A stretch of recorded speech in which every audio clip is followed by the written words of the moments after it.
যুক্তরাষ্ট্রের স্বাধীনতা দিবস আয়োজন হলো সংসদের দক্ষিণ প্লাজায়, যেটি আসলে নজিরবিহীন একটা ব্যাপার হয়ে গেল। ট্রাম্প ক্ষমতায় আসার পরে সিমিলার এগ্রিমেন্ট ডজন ডজন দেশের সাথে হয়েছে। ট্রাম্প অথবা আমেরিকান অ্যাডমিনিস্ট্রেশন ইনুস সরকারকে যেটা দিয়েছে চাপিয়ে, মানে এখন শান্তিপূর্ণ হস্তান্তরের জন্য মার্কিন চুক্তির সাথে সম্পর্ক, কিন্তু এরকম প্রকাশ্যে আমাদের দেশের সংসদ সদস্যরা তাদের আমেরিকান লবি করবে, এজন্য আমার দেশের সংসদে ককাস তৈরি করবে। আমেরিকার কি ট্রেডে আসলে খুব বেশি লাভ হয়েছে? আমি গতকালকে মাত্র রিপোর্ট করছিলাম, রেসিপ্রোকাল ট্রেড এগ্রিমেন্টের কারণে গত ৩-৪ মাসে তারা পাকিস্তান তুরস্কের বলয়ে চলে যাচ্ছে। নিশ্চয়ই না, মানে ধরেন একটা ঘটনা তো আন্তর্জাতিক বা কূটনৈতিক সম্পর্কের মধ্যে এরকম তো হবে, বিভিন্ন দেশের সাথে হবে, কিন্তু আসলে মানে এটার বিষয়ে বিশেষভাবে বলছি ভারতীয় আধিপত্যবাদ যখন আমরা বলেছি, টানা অনেক কিছু একসাথে মিলিয়ে তারপরে আমরা চিন্তা করছি, যে কোনো একটা ঘটনায় বলে ফেলিনি যে ভারতীয় আধিপত্যবাদ হচ্ছে। মানে আপনি সবসময় একটা কথা বলেন, গোলামির প্রসঙ্গে বলেন, দিল্লির গোলামির প্রসঙ্গে বলেন, সেটি আমরা মানে গত সরকারের আমলে, মানে শেখ হাসিনা সরকারের আমলে এই বিষয়টি প্রবলভাবে আলোচিত সমালোচিত, মানে তারপরের থেকে সমালোচিত তো বটেই। এখন মানে শেখ হাসিনা সরকারের পতনের পর সেই যে গোলামি বা মনিব, সেই মনিবের পরিবর্তন হয়ে কি নতুন কোনো মনিব আসছে? এখন কি নতুন কোনো মনিব আছে বাংলাদেশের? প্রথম কথা হচ্ছে যে আপনার গরিব মানুষের অনেক মনিব। গরিব মানুষ যেই দালানে থাকে সেই দালানের বাড়িওয়ালা তার মনিব, গরিব মানুষ যেখানে চাকরি করে সেই চাকরির কোম্পানির মালিক তার মনিব, গরিব মানুষ যে রাস্তা দিয়ে হাঁটে সে রাস্তার দারোয়ান হচ্ছে তার মনিব। গরিব দেশ হবার অনেকগুলো আপনার টিপিক্যাল সমস্যা আছে। তার ভিতরে যদি আপনি কৌশলগত ভূ রাজনৈতিক জায়গায় আপনার রাষ্ট্রটা থাকে, আপনার যদি ন্যাচারাল রিসোর্স থাকে, আপনার যদি বঙ্গোপসাগর অথবা যে কোনো সমুদ্র পথে বড় অ্যাক্সেস থাকে, আপনি যদি রিজিওনাল সুপার পাওয়ার হতে আকাঙ্ক্ষী এমন কোন রাষ্ট্রের নেইবার হন, এরকম বহু শর্তের বেড়াজাল আছে আর কি আপনার এই মনিব তৈরি হওয়ার। যেমন দেখবেন যে নেপাল অথবা ভুটানের মতো রাষ্ট্রকে এই প্রশ্নগুলো অত সিরিয়াসলি ডিল করতে হয় না, যেটা ধরেন আমাদেরকে করতে হচ্ছে। আপনি যদি চিন্তা করেন কঙ্গোকে, এই প্রশ্নটা খুব বেশি ডিল করতে হচ্ছে না।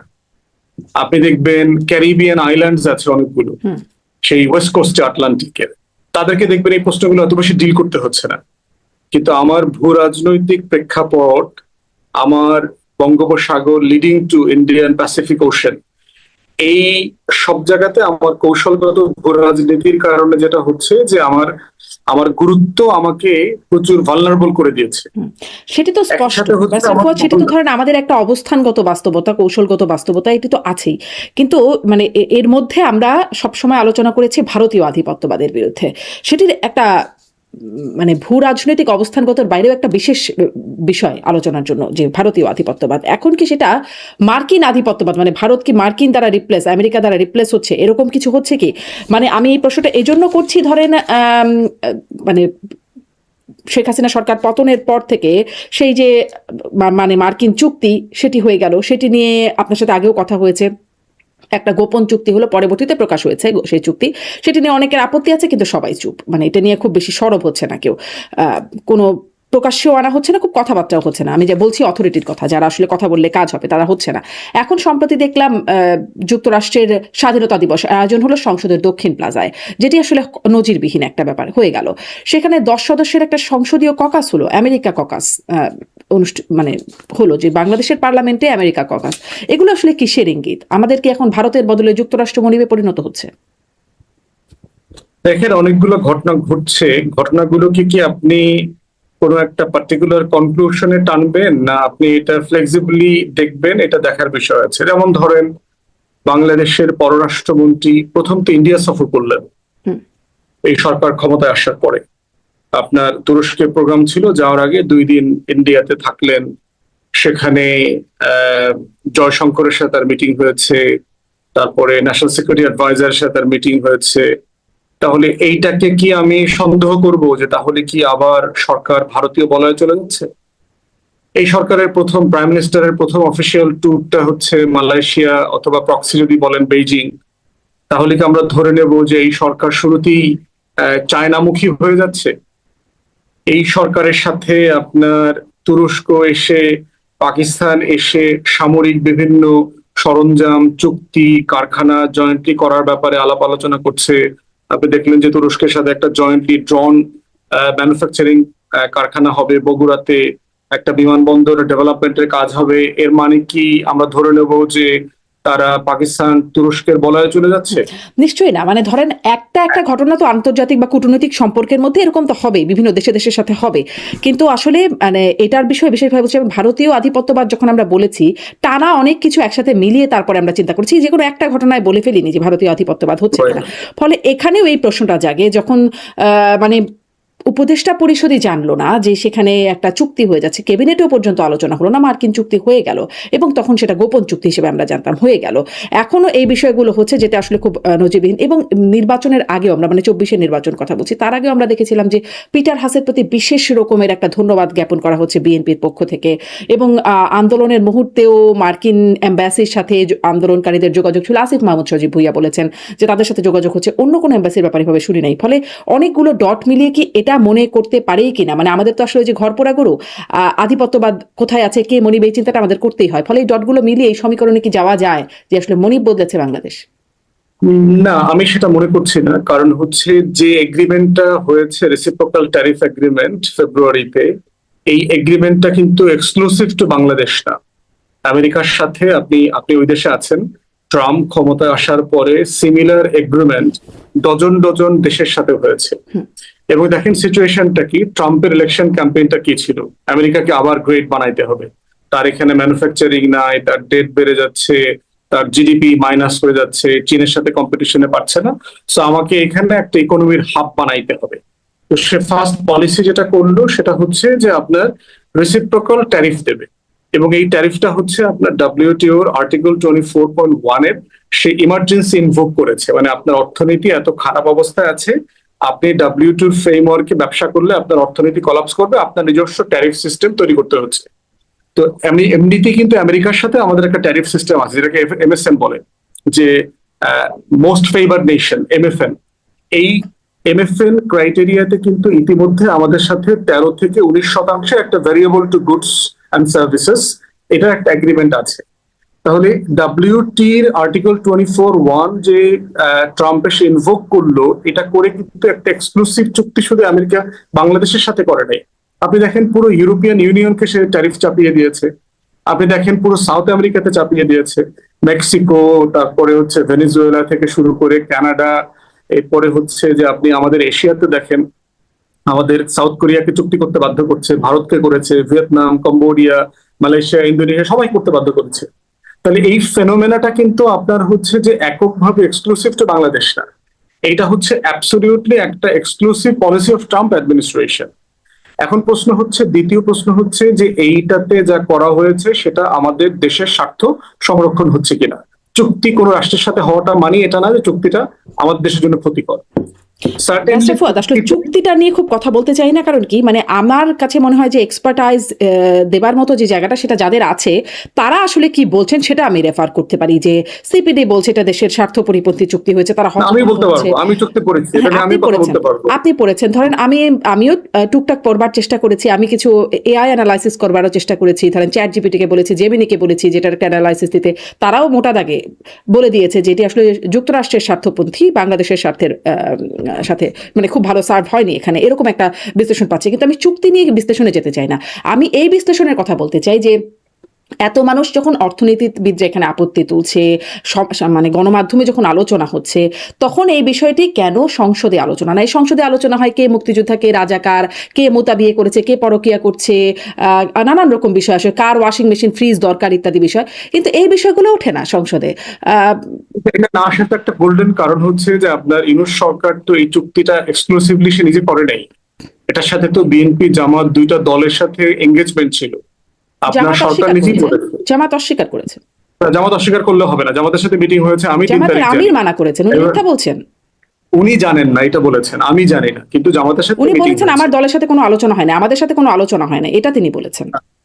জামাতের সাথে মিটিং হয়েছে এটা আমি জানি, বিএনপির সাথে হয়েছে, তারেক রহমানের সাথে হয়েছে, আপনার আমেরিকার ট্রেড ডেলিগেশন দুই দলের সাথে এই বিষয়ে মিটিং করেছে। এখন প্রশ্ন হচ্ছে যে আজকে যারা সংসদে আছে, আজকে যারা ক্ষমতায় আছে, পক্ষে এবং বিপক্ষে, ইউনূস সরকার তো সবাইকে নিয়ে করেছে, তাহলে প্রশ্নটা তুলবে কে? মানে আপনি যদি কোনো পক্ষ না জানতো শুধুমাত্র তারাই মানে সংসদে এসে হঠাৎ করে সরকার এসে শুনলো এরকম একটা চুক্তি হয়েছে, তখনই আলোচনাটা করবার সুযোগ ছিল।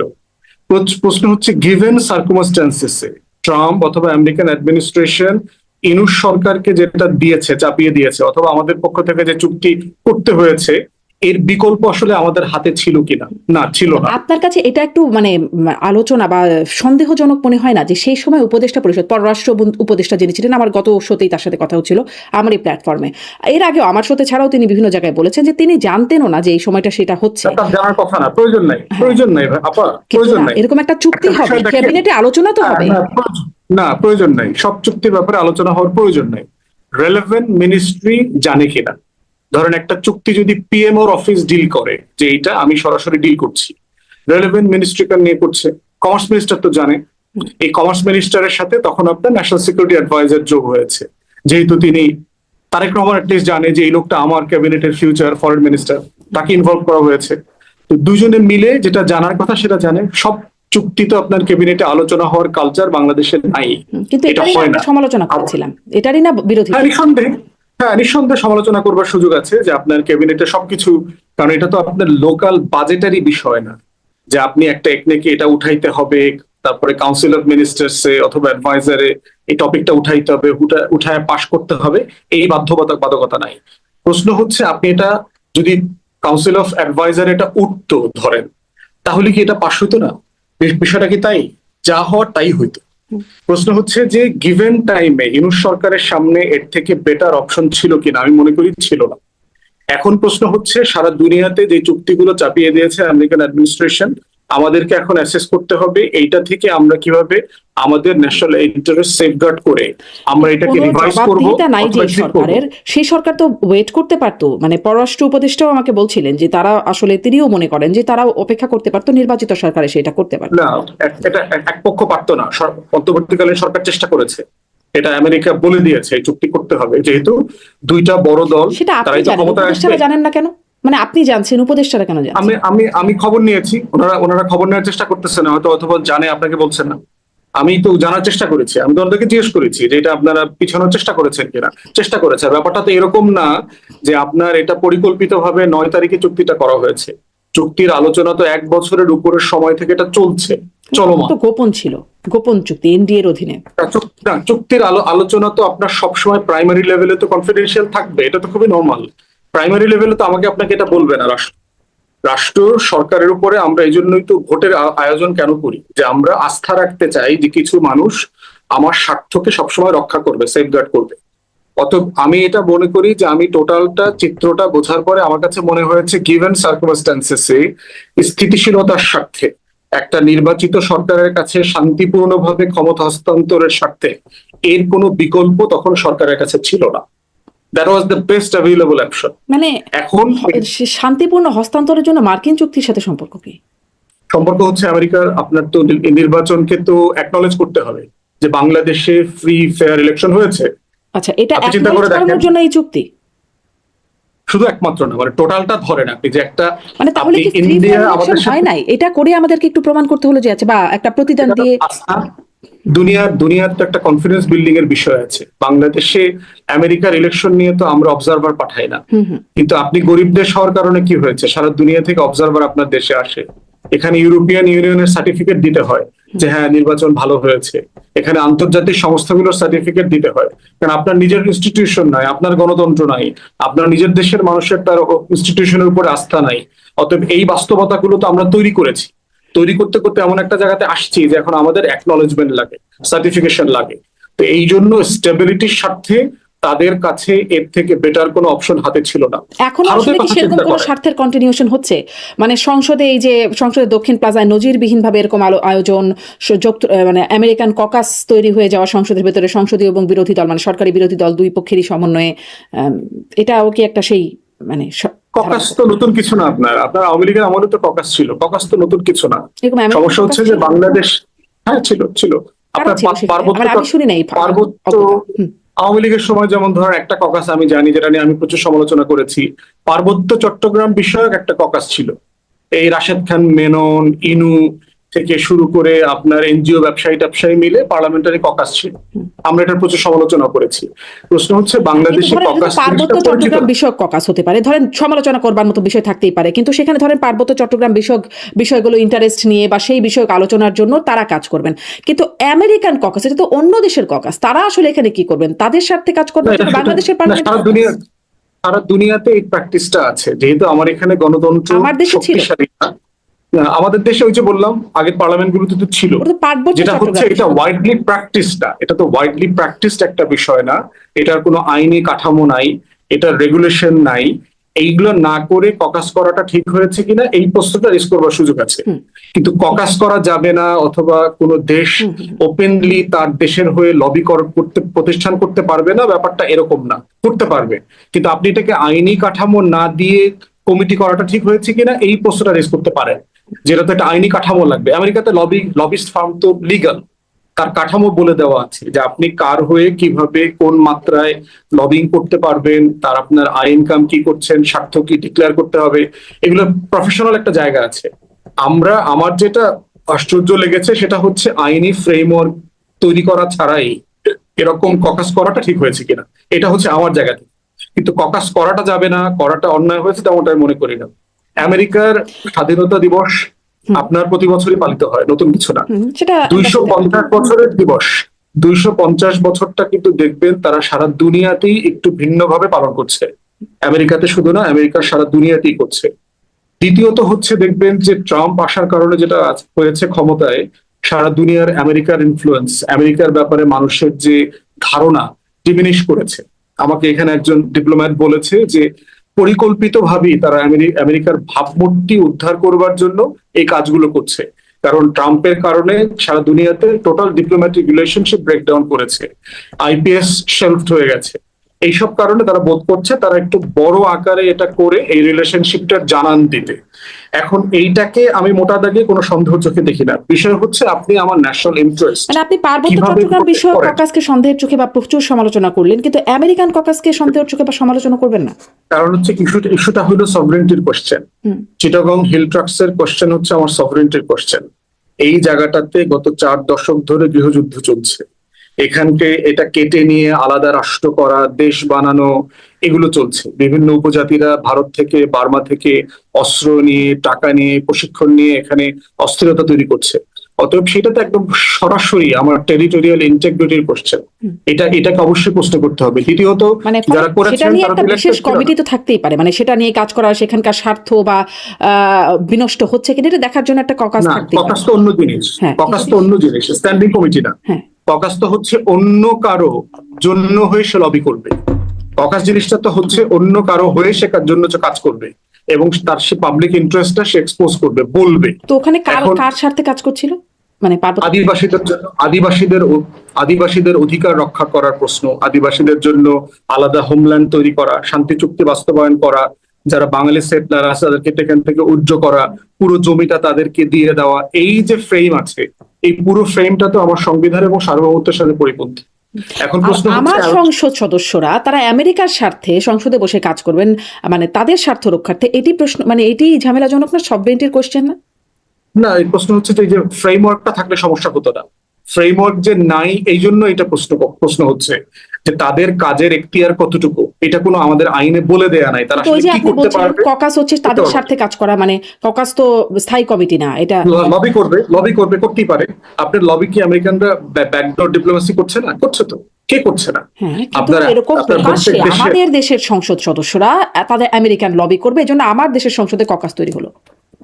না, নিঃসন্দেহে এটা হচ্ছে যে আমাদের কাছে যেহেতু এটা প্র্যাকটিস না, এই জন্য আমাদের কাছে এটা গুরুত্বপূর্ণ মনে হচ্ছে। আমরা এটার সাথে অভ্যস্ত না। আবার ইমিডিয়েটলি আপনার বেইজিং থেকে সফর করে আসছেন। আমেরিকার তো একটা টেন্স সিচুয়েশন আছে যে ভারতের কারণে ইতিমধ্যে আমাদের রিজিয়নে আমাদের চায়নার সাথে ক্লোজনেস বাড়তেছে। এই জায়গাটাতে তো অবশ্যই আমেরিকার এখানে টেনশন আছে, সিরিয়াস তার স্বার্থের সংঘাত তৈরি হওয়ার ব্যাপার আছে। তো সেই জায়গাতে আমি বোধ করছি যে এটা এক্সক্লুসিভলি কোনো মেসেজ দিচ্ছে, ব্যাপারটা এরকম না। আমি বোধ করতেছি যে আমাদেরকে ককাসের ব্যাপারে সিরিয়াস পরিচ্ছন্ন বক্তব্য আসতে হবে ককাসের কাছ থেকে, যে তারা কোন ফ্রেমওয়ার্কে তৈরি হয়েছেন, তাদের মানে রুলস অফ বিজনেসটা কি, তাদের এঙ্গেজমেন্টের জুরিসডিকশন কি, তারা কি করবেন কি করবেন না, কি করতে পারবেন পারবেন না, এই প্রত্যেকটা বিষয়ে জাতির কাছে পরিচ্ছন্ন বক্তব্য আসতে হবে, এই যেহেতু এটা ক্রস পরিচ্ছন্ন পার্টি বক্তব্যটা তো আসলে কোথা থেকেও আসে না। যখনই সন্দেহের উদ্রেক হয় তখনই দেখা যায়, মানে ধরেন এই পরিচ্ছন্ন মানে বিদেশি সংশ্লিষ্টতা, তাদের প্রভাব ইত্যাদি নিয়ে কথা বললেই ওই ডিপ স্টেটের নামটা চলে আসে, যেটি নিয়ে মানে গত সরকার, অন্তর্বর্তী সরকারের উপদেষ্টারা বলেছেন, আসিফ মাহমুদ সজীব ভুঁইয়া বলেছেন, বা নাসিরউদ্দিন পাটোয়ারির মতো রাজনীতিক তারা বলেছেন যে তারা মানে এই ডিপ স্টেট, স্ট্যাবলিশমেন্ট ইত্যাদি নানান রকম শব্দ ব্যবহার করে তাদের কথা বলেছেন, কিন্তু কেউ তো আসলে কখনো পরিষ্কার করে নাই। আপনার সাথেও মনে হয় একটা অনুষ্ঠানে আমার কথা হচ্ছিল, আপনি বলেছেন, আপনিও তখন নাম বলেন নাই, কিন্তু সবাই দেখেন তাদের, কিন্তু কেউ পরিষ্কার করেন না। আবার এটা কি স্বার্থে হলো সেটাও পরিষ্কার করেন না। এই অপরিচ্ছন্ন জায়গাটা কেন? আপনি কি এখন বলবেন যে আসলে আপনার তো অনেক মহলে আলোচনা হয়, কি আছে আসলে এই ডিপ স্টেটের পেছনে? সেটাও ডিপ স্টেট কিনা? না, আমার কাছে মনে হচ্ছে সিম্পলি আমেরিকা এখন যেটা চাচ্ছে সেটা হচ্ছে গত 1/11 সরকারের আগে থেকে আপনার বাংলাদেশকে তারা মোটামুটি দিল্লির কাছে ফ্রাঞ্চাইজ করে দিয়েছিল।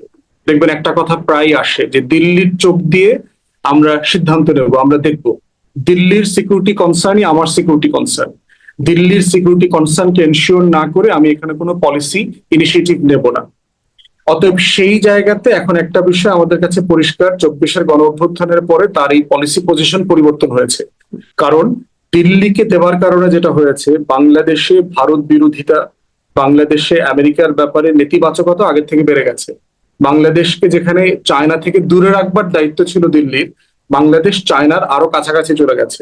অতএব সেই জায়গাতে আমেরিকা এখন ওয়াশিংটন মনে করছে যে এই দায়িত্বটা এখন আমাকে সরাসরি পালন করতে হবে, যে বাংলাদেশে যে আমরা একটা লুজিং গ্রাউন্ডে আছি, এরকম একটা গুরুত্বপূর্ণ স্ট্র্যাটেজিক লোকেশনে, যেখানে আপনার এই চায়নাকে অ্যাক্সেস দেওয়ার প্রশ্ন আছে, আরাকান থেকে শুরু করে আমাদের বঙ্গোপসাগরে আইপিএস এর ইস্যুজ আছে, বার্মা একটা আছে, এরকম একটা জায়গায় তারা বোধ করছে তারা সরাসরি এখন এঙ্গেজ হইতে চায় তাদের নিজ দায়িত্বে। এবং এর বাইরে আমি মোটা দাগে আমেরিকা যেটা আগে চাচ্ছে, এর বাইরে নতুন কোনো ইন্টারেস্ট তার এখানে তৈরি হয়েছে বলে আমরা মনে করছি না। আপনি ইতিমধ্যে দেখেছেন যে ট্রেড এগ্রিমেন্ট সারা দুনিয়ার সাথে সে করেছে। আমাদের সাথে তো ট্রেডের কত আপনার ভলিউম হচ্ছে $8 বিলিয়ন, আমরা $6 বিলিয়ন সারপ্লাস আছি। এটা অ্যাডজাস্টমেন্টের জন্য তারা এই চুক্তিটা করতে চেয়েছে। আমেরিকার কি ট্রেডে আসলে খুব বেশি লাভ হয়েছে? আমি গতকালকে মাত্র রিপোর্ট পড়ছিলাম, রেসিপ্রোকাল ট্রেড এগ্রিমেন্টের কারণে গত 3-4 মাসে আমেরিকার ট্রেড প্রায় $400 বিলিয়ন কমে গেছে। কারণ আপনি যখন রেসিপ্রোকাল ট্রেড ট্যারিফ চাপায় দিয়েছেন, আমি তো আপনার দেশে মাল কেনা বেচা করা বন্ধ করে দিয়েছি, কারণ আমার খরচে পোষাচ্ছে না।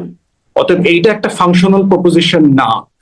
এখন সেই জায়গাতে আমেরিকা তার স্বার্থ কিভাবে সংরক্ষণ করবে সেটার জন্য তারা হয়তো চেষ্টা করতে পারে। বাট আমার বক্তব্য এটাই, যেটা আমি বলেছি সেটা হচ্ছে যে ককাসের আইডিয়াটা যেহেতু বাংলাদেশে অধিকাংশ মানুষের কাছে একদম নতুন আইডিয়া, সরকারের কাছ থেকে, পার্টিকুলারলি পার্লামেন্টের কাছ থেকে একটা পরিষ্কার বক্তব্য আসতে হবে যে এটার মানেটা কি। পরিষ্কার বক্তব্য দেখি না, ইভেন মেন মূলধারার যে গণমাধ্যম সেখানেও খুব বিষয়টা যে আলোচনা হয়েছে বা খবরেও এসেছে, আমি সেরকমটাও দেখছিলাম, আমি খুঁজছিলাম যে কোথায় গেলে একটু বিস্তারিত জানতে পারবো, কিছু আছে কিনা, যেটা আমি দেখতে পাচ্ছি না, কিন্তু আমি আসলে খুব পাচ্ছিলাম না। ফলে এই যে মানে পরিষ্কার না করার জায়গাটা, তখনই মনে পড়ে আপনি যদি নিজেই ককাসের সদস্য যারা আছেন তাদের 1-2 জনকে, 2 পার্টি থেকে 2 জনকে নিয়ে একটু একটা শো করেন, তাদের কাছ থেকে আপনার সরাসরি শোনা দরকার যে আসলে তারা কি করতে চাচ্ছে, আপনাদের কাজের এখতিয়ার কি, আমি নিশ্চয়ই আপনাদের দেশের আইন এটা কভার করে কিনা, আপনি যেটা করলেন এটা আপনি পার্লামেন্টে এখতিয়ার নিয়েছেন কিনা, স্পিকারকে জানিয়েছেন কিনা, এই বিষয়গুলো আমাদেরও পরিষ্কার হওয়া দরকার। একই প্রশ্ন আমাদেরও আছে। জি, আমার প্রশ্ন ছিল যে মানে আপনি এটার সমালোচনা করছেন কিনা, যে মানে আপনি বলছিলেন যে সেই বিষয়ে আগেও ককাস ছিল, সেটি পার্বত্য চট্টগ্রাম বিষয়ক, সেটির সমালোচনা করেছেন, এখন এটির সমালোচনা করছেন কিনা, এটি আমি একটা প্রশ্ন করছিলাম। আমি হচ্ছে স্বচ্ছতা নিয়ে প্রশ্ন করতেছি, মানে সেলফ ককাস হওয়াটা কোনো সমস্যা না, একদম স্পষ্ট আপনি বলেছেন। কাঠামো। তাহলে এই যে আমি যেই প্রশ্নটা করছিলাম, ভেগ রাখা, গ্রে রাখা, অস্পষ্ট রাখা, ওই যে ডিপ স্টেট, যখনই আসলে কিছু গ্রে থাকে, অস্পষ্ট থাকে, তখনই মনে হয় যে এর মধ্যে কিছু আছে কিনা, যেহেতু সবাই এই প্রসঙ্গ বলেন কিন্তু কেউই কিছু বলেন না। ধরেন আমি দেখছিলাম যে এলডিপি সভাপতি কর্নেল ওলি, তিনি বলছেন, যিনি এখন জামাত জোটভুক্ত নেতা, তিনি বলছেন যে প্রধানমন্ত্রীর চারদিকে শত্রু দ্বারা পরিবেষ্টিত, আপনি ঢাকার বাইরে রাত্রি যাপন করবেন না, আপনার আশেপাশে যারা আছেন তাদের অনেকে বিদেশ থেকে টাকা পান, বিদেশ থেকে পরামর্শ দেওয়া হয় যেন তারা আপনাকে বিপদগামী করেন, আপনার প্রথম প্রধান কাজ হচ্ছে বাংলাদেশে যারা বিদেশি গুপ্তচর আছেন তাদের বের করা, তাদের দ্বারা আপনি ক্ষতিগ্রস্ত হচ্ছেন, দেশ ক্ষতিগ্রস্ত হচ্ছে। মানে আবারও সেই বিদেশি ইনভলভমেন্টের কথা, আবারও বিদেশি নানান রকম প্রচারণার কথা বা পরামর্শ দেওয়ার কথা বলা হচ্ছে। আপনি প্রথমে আসলে আপনার কাছ থেকে এই বক্তব্য নিয়ে একটা মূল্যায়ন চাই, তারপরে একটু ডিটেলসে যাই। আপনার কাছে এই বক্তব্য কিভাবে লাগে, কেমন লাগে? একটা বিষয় হচ্ছে আমি ওই প্রোগ্রামে ছিলাম, আমি অলি ভাই বক্তব্য শুনেছি। দারুণ। একটা বিষয় দেখেন যে আপনার রাষ্ট্রে যখন গণতন্ত্র দুর্বল থাকবে, আপনার ইনস্টিটিউশন যখন দুর্বল থাকবে, তখন যেটা হবে চারপাশ থেকে আপনার পোকা মাকড় ভাইরাস প্যারাসাইট ছত্রাক এগুলো আপনার শরীরে অ্যাটাক করার চেষ্টা করবে। এটার সমাধান হচ্ছে যে আপনি আপনার রোগ প্রতিরোধ ক্ষমতা বাড়াবেন, আপনার ইমিউনিটি ক্যাপাসিটি বাড়াবেন। তাহলে দেখবেন যে করোনা যখন তখন বিভিন্ন ভাইরাসের নামে কখনো বাদুড়ে চড়ে, কখনো পাখিতে চড়ে, কখনো মুরগিতে চড়ে আপনাকে অ্যাটাক করতে আসবে না। এই জন্য আমার রাষ্ট্র দুর্বল হওয়ার কারণে যেটা হচ্ছে যে এই যে বিভিন্ন রাষ্ট্রের স্বার্থের সংঘাতগুলো, এগুলো এসে আমাদের উপরে প্রচন্ড রকম আছড়ে পড়তেছে। একই বিষয় দেখেন, আপনি আমেরিকাতে যান, আপনি আমেরিকাতে করেন, দেখবেন তারা কিন্তু সারপ্রাইজড হবে না। সারপ্রাইজড হবে না এই কারণে, কারণ তার ইনস্টিটিউশন এত পাওয়ারফুল যে আপনি চাইলেই তার কাছ থেকে যে কোনো স্বার্থ বের করে নিয়ে আসতে পারবেন না। তো এই জন্য হচ্ছে যে আমাদের ওই ডিপ স্টেট এমন একটা জিনিস, তাকে আপনি অন্ধকারে খুঁজবেন, অমাবস্যার রাতে খুঁজবেন, যখন বিদ্যুৎ চলে যাবে তখন খুঁজবেন, যে রাতে ব্রাজিল হারবে ওই রাতে খুঁজবেন, যে রাতে মিশর ডাকাতের শিকার হবে সেই রাতে খুঁজবেন, কিন্তু আপনি তাকে খুঁজে পাবেন না। তো এই জন্য এটার সমাধান হচ্ছে রাষ্ট্রকে স্ট্রেনথেন করা, গণতন্ত্র কিন্তু জবাবদিহিতা আপনারা যারা বাড়ানো। চেনেন দেখেছেন তারা বলেন না কেন যে কারা সেই ডিপ স্টেট? এটাকে তো আপনি শুধু নাম আকারে আপনি মানে ইনক্লুড করতে পারবেন না, নাম আকারে এক্সপোজ করতে পারবেন না। এটা হচ্ছে ক্ষমতার ভরকেন্দ্রের জায়গা, যে এক একজন আমি এক এক ধরেন সময় ক্ষমতাটা রাখে। সহজভাবে বোঝার যদি চেষ্টা করি, আপনি যদি এমন কিছু বলেন, আপনি বললেন আপনাকে আমি ক্ষমতায় বসাবো, আপনি 5 বছর ক্ষমতায় থাকবেন, এই কথাগুলো যদি আপনি বলেন, আমি তো আপনাকে চিনি যে আপনি এই কথাগুলো বলেছিলেন, ফলে যখন আমি ডিপ স্টেট বলবো আমি জানবো যে ডিপ স্টেটের মধ্যে আপনি আছেন। মানে এটা তো একটা স্বাভাবিকভাবে চেনা জানার উপায়। তো আপনারা কেন সেটি নাম আকারে বুঝতে পারেন না, চিনতে পারেন না? বা আমি বলছি আসিফ মাহমুদা পারছেন না? অবশ্যই চিনতে পারতেছে, অবশ্যই নাম জানে তার, সে কোথায় বিলং করে সেটা জানে, কিন্তু প্রশ্ন হচ্ছে মানে এটা তো একটা কনফিডেন্সিয়াল ডিসকাশন, আপনি তো এটা আসলে বলতে পারেন কিনা পাবলিকলি। তো সেই জায়গায় আপনি চিন্তা করে দেখেন, এই যে আমি পড়তেছিলাম ট্রাম্প অ্যাডমিনিস্ট্রেশনের অনেকেই এখন সিভি পাঠাচ্ছে, তাদের চাকরি তো খুবই তাড়াতাড়ি শেষ হয়ে যাবে আর কি। এখন তারা বিভিন্ন ইনস্টিটিউশন ইউনিভার্সিটি বিভিন্ন ফার্ম টার্মে থিঙ্ক ট্যাঙ্কে সিভি পাঠাচ্ছে চাকরির জন্য। আগামী দিনগুলোতে তারা কি করবে? তো এই বাস্তবতা তো ক্ষমতার জায়গা থেকে মাথায় রেখে করতে হয়। আপনি তখন কি করবেন, মানে আপনি চাইলেই কি একটা জিনিস এক্সপোজ করতে পারবেন কিনা? আপনি ইমরান খানের কথা দেখেন চিন্তা করে, যে সেনা প্রধানকে চ্যালেঞ্জ করে তাকে আসলে এখন কি করতে হয়েছে, দেশের সবচেয়ে পপুলার পলিটিশিয়ান এবং পলিটিক্যাল পার্টি, সে এখন নাস্তানাবুদের শিকার হয়ে গেছে। আপনি পাকিস্তানকে দেখলে মাঝে মধ্যে বুঝে উঠতে পারবেন না এই সরকারটা কি ফিল্ড মার্শাল আসিম মনির চালায় না শাহবাজ শরীফ চালায়, কে আসলে ইনচার্জ। মাঝে মধ্যে মনে হয় যার হাতে লাঠি সেই আসলে চালায়। আপনি দেখবেন যে সেনাপ্রধান মাঝে মধ্যে একটা লাঠি নিয়ে হাঁটে, সব দেশে সেনাপ্রধানদের হাতে দেখবেন মাঝে মধ্যে একটা লাঠি আছে। এর মাঝে মধ্যে মধ্যে মনে হয় যে যার হাতে লাঠি সেই দেশ চালাচ্ছে। মানে এবং দেখবেন যে সারা দেশে দুনিয়ার নেগোসিয়েশন করে বেড়াচ্ছে। ইরান ইস্যু দিয়ে ডিল করলো, এখন ট্রাম্প তাকে লিবিয়াতে পাঠিয়েছে। লিবিয়াতে দেখবেন যে ওখানকার রেবেল লিডারের সাথে মিটিং হচ্ছে। এখন প্রশ্ন হচ্ছে আপনি এক্সপোজ করে দিয়ে আপনি সার্ভাইভ করতে পারবেন কিনা, আপনার সেই জায়গাটাও মাথায় রাখতে হবে। এই জন্য হচ্ছে যে ওইটা আলোচনা না করে হচ্ছে আমাদেরকে তর্কটা তুলতে হবে, ট্রান্সপারেন্সির তর্ক, গণতন্ত্রের তর্ক, তাকে জবাবদিহিতার তর্ক। এবং এইটা যদি গণমাধ্যমের মাধ্যমে আমরা রেগুলার করতে পারি, তাহলে দেখবেন যত বেশি প্রতিষ্ঠান শক্তিশালী হবে, জবাবদিহিতা বাড়বে, তত বেশি এই প্রশ্ন সন্দেহের জায়গাটা কমে যাবে। জি, খুবই মানে ভয়ঙ্কর কথা। ডিপ স্টেটকে এক্সপোজ করলেও সার্ভাইভ করা ঝামেলা। ফলে ডিপ স্টেট আমাদের দিয়ে কত কিছু করিয়ে নিতে পারে, যেহেতু এক্সপোজ করলেই এত ঝামেলা, না করলে আরো কত ঝামেলা। আমাকে তো অনেকে বলেছে আপনার সাথে ডিপ স্টেটের অনেক ভালো সম্পর্ক, দেশি এবং বিদেশি ডিপ স্টেটের সাথে। হ্যাঁ, সে কারা তারা, মানে সম্পর্কের কাদের সাথে সেটা একটু জানতে চাইতো। ওটা তো আপনি ভালো বলতে পারবেন, কিন্তু আমি তো এটাই বুঝতে চাইছি যে কে সেই ডিপ স্টেট, সেটা যদি বুঝতে পারতাম তাহলে না হয় আমি বলতাম আচ্ছা এরা। আমি তো ডিপ স্টেট বলতে কিছু বুঝি না। অনেক দেশি বিদেশি মানুষের সাথে তো সম্পর্ক কার না থাকে, সবারই থাকে দেশি বিদেশি। এখন তার মধ্যে কে ডিপ স্টেট? মাঝে মধ্যে যারা চা কফি খাওয়ায় টাওয়ায়, ফোনে কথাবার্তা বলে টলে, একটা দুইটা পরামর্শ দেয়, শুনতে ভাল লাগে, এরকম দেখবেন যে অনেকেই হয়তো এরকম ডিপ স্টেট হয়ে আছে। এরকম পরামর্শ তো আপনিও দেন, আপনিও কি ডিপ স্টেট নাকি? বা আমি তো গরিব মানুষ, আমি সাবলটার্ন আর কি, আমি তো সাবলটার্ন আর কি। না তার মানে তাহলে তো আমি আসলে বুঝলাম না। কিন্তু যে মানে আমি তো বুঝলাম না, কিন্তু যে বোঝেন যে আমাকে ডিপ স্টেট অফার করছে সে তো নিশ্চিত, মানে আমার হয়তো আছে কিন্তু আমি বুঝলাম না তো যে কে ডিপ স্টেট। যে বোঝে সে কেন বলে না? আমার প্রশ্নটা এখানেই। আচ্ছা, ওইখানে কি আপনি বোঝেন? আসলে কি আপনি মনে করেন আমাদের প্রধানমন্ত্রী এরকম নিরাপত্তা ঝুঁকিতে আছে যেটি কর্নেল অলি বলছেন? অসম্ভব কিছু না, অসম্ভব কিছু না, কারণ বাংলাদেশে তো আপনার যে ধরনের সিচুয়েশনে বিএনপি ক্ষমতা এসছে এবং জিয়া পরিবারের যে ঝুঁকিগুলো আমরা দেখেছি ইতিমধ্যে এবং আগের সময়ে এই ঝুঁকিটা তো কোনোভাবে ফেলনা না। বাংলাদেশে রয়ের অ্যাক্টিভিটিস তো ভেরি মানে মানে যেটা বলে শাটল আর কি, আপনার প্রচন্ড গভীরে এটার এটার মানে ছায়া তৈরি হয়ে গেছে। এবং গত সরকারের আমলে আগের আমলগুলোতে আমরা দেখেছি দেশের দুইজন জনপ্রিয় প্রেসিডেন্ট তো এখানে অ্যাসিনেশনের শিকার হয়েছেন। আপনার শেখ হাসিনা মারার চেষ্টা যেমন হয়েছে, আবার খালেদা জিয়াকে বন্দি করে তাকে আপনার ধীরে ধীরে গ্র্যাজুয়ালি মৃত্যুর দিকে ঠেলে দেওয়া হয়েছে। এই কাজগুলো তো হয়েছে এখানে, অতএব কোনোভাবেই এটাকে ছোট করে হালকা করে দেখবার সুযোগ নাই। দ্বিতীয়ত হচ্ছে যে ভারত প্রচন্ড আইসোলেটেড হয়ে গেছে সারা দুনিয়াতে। আপনি এটা তো লম্বা আলোচনা, ওইদিকে গেলে সময় লাগবে। তো এরকম একটা জায়গায় তার একমাত্র ভ্যাসেল স্টেট যদি বলেন ভারতের, তার যে ব্যাক এন্ডের, আমাদের ওই যে দিলীপ ঘোষ বললো না যে বাংলাদেশকে তো আমরা অন্য রাষ্ট্র মনে করি না, আমাদের অঙ্গ মনে করি। তো এরকম একটা রাষ্ট্রের নিয়ন্ত্রণ ক্ষমতা হারায় ফেলাটা সার্টেনলি ইন্ডিয়ার জন্য যথেষ্ট বিব্রতকর এবং ট্রমাটাইজিং।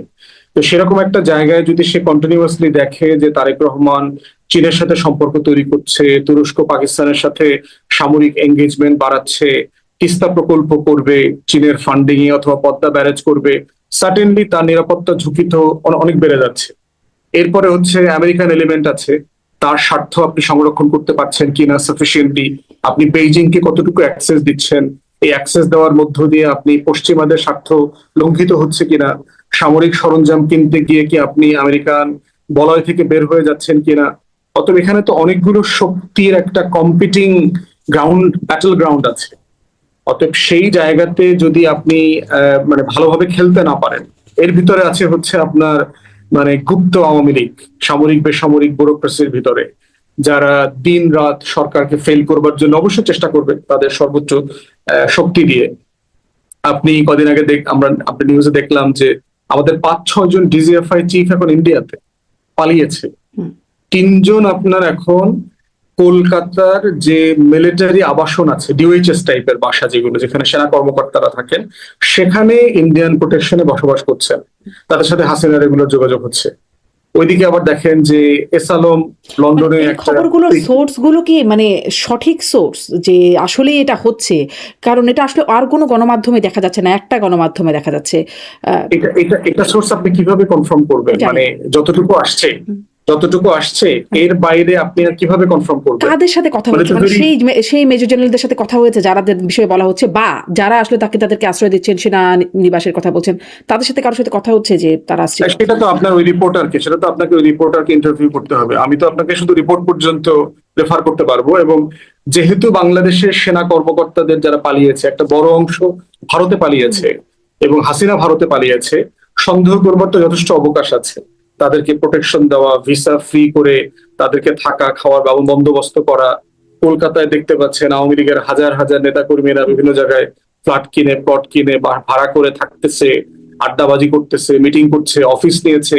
তো এটা একটা কম্বিনেশন তো আপনি ধারণা করতেই পারেন যে এরকম একটা কিছু হচ্ছে।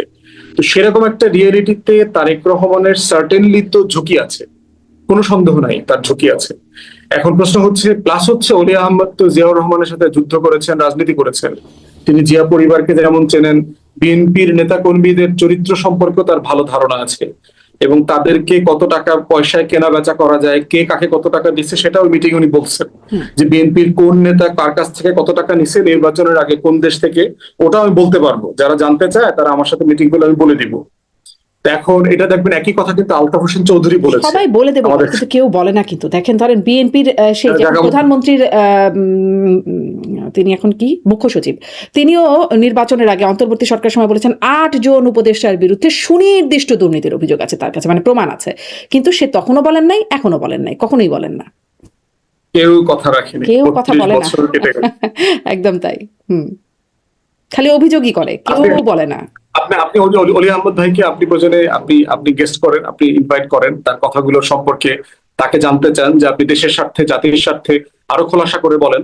তারেক রহমানের দেশের একটা প্রাইম মিনিস্টার, আমার পছন্দ হোক বা না হোক, সে কোনোভাবে অ্যাসাসিনেটেড হবে, এটা আমাদের কাছে কারো কাছে কাম্য না, কোনোভাবেই কাম্য না। এবং এটা হাসিনা থাকার সময় আমাদের একই বক্তব্য ছিল যে তাকে কোনোভাবে অ্যাসাসিনেট করা হবে, এটার সাথে আমরা একমত না, তাকে বিচার করতে হবে সে যদি কোনো অন্যায় করে থাকে। অতএব সে জায়গায় অলি আহমদকে আপনি জিজ্ঞেস করেন যে আপনি দেশের সাথে কথা বলেন, আপনার তো আর হারানোর কিছু নাই, আপনার বয়স হয়ে গেছে, আপনি জীবনে এই দেশ থেকে অনেক কিছু পেয়েছেন, যুদ্ধ, খেতাব, এমপি, মন্ত্রিত্ব, আপনার তো আর কিছু নাই হারানোর। অতএব দেশের জন্য আপনি সত্য কথা বলে যান। ভালো আলতাফ পরামর্শ, হোসেন আমার চৌধুরী একটা নিশ্চয়ই আমি চেষ্টা করবো তাকেও পেতে। সাবেক স্বরাষ্ট্রমন্ত্রী, হ্যাঁ। উনি একই কথা বলেছেন। ওনাকে জিজ্ঞেস করা দরকার যে কারা কারা বিএনপির ভিতরে রয়ের এজেন্ট আছে, রেগুলার যোগাযোগ করতেছে, টাকা পয়সা নিচ্ছে, খবর পাচার করতেছে, নিরাপত্তা ঝুঁকি তৈরি করতেছে, সেগুলো আমরা জানতে চাই। তাহলে আমরাও প্রতিবাদ করতে পারবো, আমরা কথা বলতে আবার পারবো। অনেকে বলেন বিএনপির ভিতরে জামাতেরও এজেন্ট আছে, মানে অনেক গুপ্ত অবস্থায় আছেন জামাতের লোকজন। জামাতের এজেন্ট থাকলে ধরেন সে তো আর প্রধানমন্ত্রীকে, তারেক রহমানকে খুন করার চেষ্টা করবে না। সে সর্বোচ্চ হয়তো একটা দুটো পদে টদে থাকার চেষ্টা করতে পারবে। জামাত এজেন্ট থেকে কি করতে পারবে? হয়তো সে একটা আমলা হইতে চেষ্টা করবে, একটু ডিসিএসপি হইতে চেষ্টা করবে, না, সে একটা তো ভালো প্রমোশন ব্যক্তিগত অ্যাচিভমেন্ট না নিয়েও সে তো অন্যভাবেও কোন অ্যাচিভমেন্ট চাইতে পারে, ক্ষমতা আর কি অ্যাচিভমেন্ট করবে, আর কি ক্ষমতা চাইবে? মানে ধরেন আমি জাস্ট বলছি হাইপোথেটিক্যালি, সে জামাতের ক্ষমতা না, প্র্যাকটিক্যালি নাই, মানে ক্যাপাসিটির জায়গা থাকতে হবে তো। যেমন ধরেন আমি যেখানে থাকি, আমি আপনার সর্বোচ্চ কি ক্ষতি করতে পারবো? আমি ফেসবুকে আপনার সম্পর্কে একটা বাজে স্ট্যাটাস দিতে পারবো, এর বাইরে আসলে আমি আপনার কোনো ক্ষতি করার সামর্থ্য রাখি? এই জন্য হচ্ছে মানে তার তার অবস্থান মোতাবেক বুঝতে হবে তার আসলে ক্ষতি করার সক্ষমতা কতটুকু। তারেক রহমানের ক্ষতি করতে পারবে যে মানুষগুলো প্রতিদিন সকাল থেকে সন্ধ্যা পর্যন্ত তার চারপাশে থাকে, সে মানুষগুলো তার ক্ষতি বেশি করতে পারবে। এবং ওই অলি ভাই এর আগেও জিয়াউর রহমানকে একই কথা বলেছেন যে আমি ওনাকে সতর্ক করেছিলাম, এটা করবেন না, ওইটা করবেন না, চিটাগংয়ে যায়েন না, ওখানে ঘুমাবেন না, কিন্তু উনি আমাদের কথা শোনেন নাই। কিন্তু এই কথাগুলো উনি বলেছেন একই রকম হয়তো একটা পিতৃস্বরূপ পরামর্শ দিয়েছেন, বাবার সাথে রাজনীতি করেছেন, মায়ের সাথে রাজনীতি করেছেন। জি, সেই একই সেমিনারে আপনিও ছিলেন সেখানে জামায়াতের আমির তিনি বলছেন, মাননীয় বিরোধী দলীয় নেতা, যে সে নির্বাচনের ষড়যন্ত্র, যেটি একটা পুরনো কথা, ইঞ্জিনিয়ারিং বলে এতদিন শুনেছি, এখন তিনি বলছেন নির্বাচনের ষড়যন্ত্র করে জামাত সহ 11 দলকে হারানো হয়েছে এবং এই ষড়যন্ত্রের শরিক অন্তর্বর্তী সরকার। মানে ব্যাপারটা কি, ষড়যন্ত্র করে জামাতকে হারানো হয়েছে, মানে ষড়যন্ত্র না করলে জামাত জিতে যেত বা 11 দলীয় জোট? দেখেন, আমার মনে হয় নির্বাচনে তো একটা ডিসস্যাটিসফ্যাকশন আছে কিছু কিছু জায়গায়। আমরা বিভিন্ন আসনে তো দেখেছি যে একটা ইররেগুলারিটিস আছে। যেহেতু আমি নির্বাচন করেছি, ইররেগুলারিটিস এর মাত্রাও আমি দেখেছি নিজে সচক্ষে। এখন প্রশ্ন হচ্ছে যে এই যে অনিয়মগুলো হয়েছে, এটাকে একটা সাফিসিয়েন্টলি এই কনক্লুশনে আসা যাবে কিনা যে এই অনিয়মগুলো না হলে এই জোট জিতে যেত, ক্ষমতায় চলে যেত। মানে এই কনক্লুশন তো আপনি অঙ্কের মতো করে মেলাতে পারবেন না, এবং এটা এমন জিনিস যেটা আপনি সাফিসিয়েন্টলি প্রমাণও করতে পারবেন না। এবং এমন অনেক জিনিস আছে, যেমন ওই যে ডিপ স্টেটের কথা বললেন না, আপনি হয়তো সোফাতে বসে আলোচনা করতে পারবেন যে আসলে কোথায় কি হয়েছে, কিন্তু এটা আপনি কখনো প্রমাণ করতে পারবেন না। এই জন্য হচ্ছে যে নির্বাচনের 4-5 মাস পরে এই কথাগুলো তুললে যেটা হবে, এইটা আপনি আগে বলেন নাই কেন? যেমন আজকে মান্না ভাই, আমাদের পার্টির যে প্রোগ্রাম ছিল আজকে, আপনি হয়তো দেখেছেন, সেখানে মাহমুদুর রহমান মান্না ভাই প্রশ্নটা তুলেছে। 5 মাস পরে কেন আপনি এটা রেজ করছেন? 5 মাস আগে আপনি তিনি এটা বলছেন তো নির্বাচন ইঞ্জিনিয়ারিং কথা। হ্যাঁ, তাহলে আপনি অ্যাকশনে গেলেন না কেন? আপনি এটাকে কোনো অ্যাকশনে গেলেন না বলছেন কেন? যে তখন মানে তারা রিভল্ট করলে দেশ খুব অস্থিতিশীল হয়ে যেত, ফলে দায়িত্বশীল ভূমিকায় তারা এই কাজটা করেছেন, মানে মেনে নিয়ে। যেহেতু মেনে নিয়েছেন, এখন মুখ বন্ধ করে থাকেন, মানে যেটা আপনি অপরাধ আকারে মানে ক্ষমা করে দিয়েছেন, কাইন্ড অফ যেটা আপনি ক্ষমা করে দিয়েছেন, ওটা আর বলে কি লাভ? কিন্তু ধরেন আপনি ওই যে যেমন বলছিলেন যে আপনার কথা বলার সুযোগ হচ্ছে, ইভেন মার্কিন চুক্তি সহ বিভিন্ন জায়গায় অন্তর্বর্তী সরকারের ভেতরেও আপনি চাইলে কথা বলেছেন, তো এখানেও আপনারা কেন কথা বলেন না যে কেন তারা এটা করলো? শুধুমাত্র অভিযোগ বা দায় দেওয়া, তাদেরকে কিচেন ক্যাবিনেট কারা সেটাও নিশ্চয়ই আপনারা জানেন, কারা আসলে নানান রকম সিদ্ধান্ত নিত, ফলে তাদের সাথে কথা বলা যে তারা কেন এটি করলো বা হতে দিল, এরকম যদি ষড়যন্ত্র ইঞ্জিনিয়ারিং থেকেই থাকে তো। না, ওইটা আমি ইঞ্জিনিয়ারিং লেভেলে যাব না। একটা বিষয় হচ্ছে যে বিএনপি ছাড়া আসলে অন্য কারো ক্ষমতায় আসার সক্ষমতাও ছিল না। আপনার জামাত সহ সব দল মিলে সাফিসিয়েন্টলি যে রাজনৈতিক প্রার্থী দেওয়া, বিভিন্ন আসনে তার যে নির্বাচন করে জিতে আসার সক্ষমতাটা আসলে এই লেভেলে নাই, এটা আমি মনে করি না আর কি। আমি ধারণা করি যে আপনার সিটের কিছু কম বেশ হতো, কিন্তু মানে আমার সারা দেশে যে অনিয়মের ঘটনা আমি যেগুলো জানি, কিন্তু বিএনপি ক্ষমতায় আসতো না এমনটা আমি মনে করি না।